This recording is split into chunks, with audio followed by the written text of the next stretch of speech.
You've seen them everywhere, right? These ads promising a $10 free bet from online sportsbooks. I mean, it seems like a total no-brainer.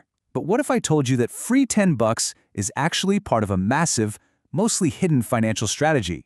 Well, today, we're going to pull back that curtain. So you see this banner and you're probably thinking, sweet, a zero-risk shot at winning a little cash. And yeah, it looks like a simple gift. But trust me, that $10 token, it is a very, very carefully calculated piece of a much, much bigger financial puzzle. And that's the big question, isn't it? Because while it feels totally free to you, it is anything but free for the company. In fact, it represents a pretty shocking investment on their part. Okay, so this is the number they want you focused on, $10. It's the hook, the bait, it's the simple starting point of our story. But here's the real number. What the company might actually spend just to get you in the door is closer to this, $500. Sometimes way more. So how is that even possible? And why on earth would they do it? The answer lies in a really important business metric that basically drives this entire industry: the real acquisition cost. It's called cost per acquisition, or CPA for short. And in these super competitive markets, this number can go through the roof. We're talking anywhere from $300 to over $1,000 for just one new customer. All of a sudden, that $10 bet looks pretty tiny, doesn't it? So where does all that money even go? Well, that little bonus they give you is just the very beginning. The real costs are layered, they're complex, and they're almost completely invisible to you and me. You know, the iceberg analogy is perfect here. That $10 bonus, that's just the tiny little tip you can see above the water.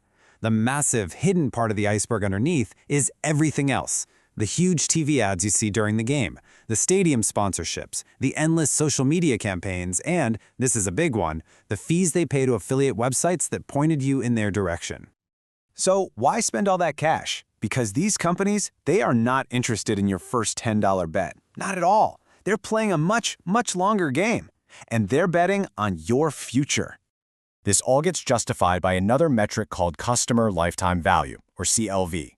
They have whole teams of data scientists who analyze all the patterns, how often you bet, what you bet on, how much you deposit, all to predict the total profit they expect to make from you over, say, the next 5 years. And this really shows you the two completely different games being played at the same time.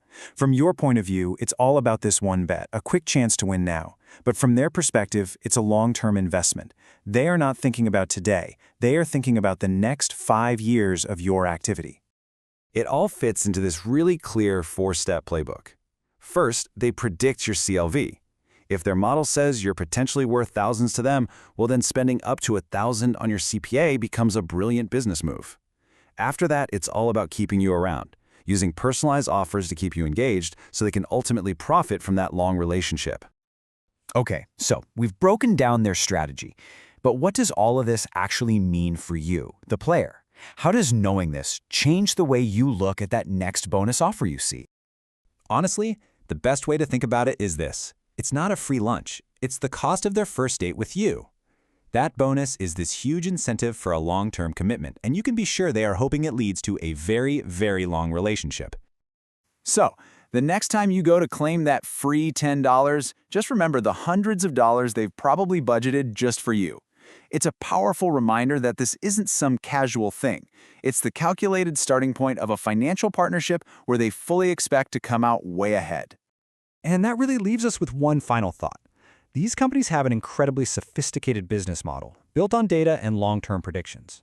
So the only question that really matters is, how does your personal strategy stack up against theirs?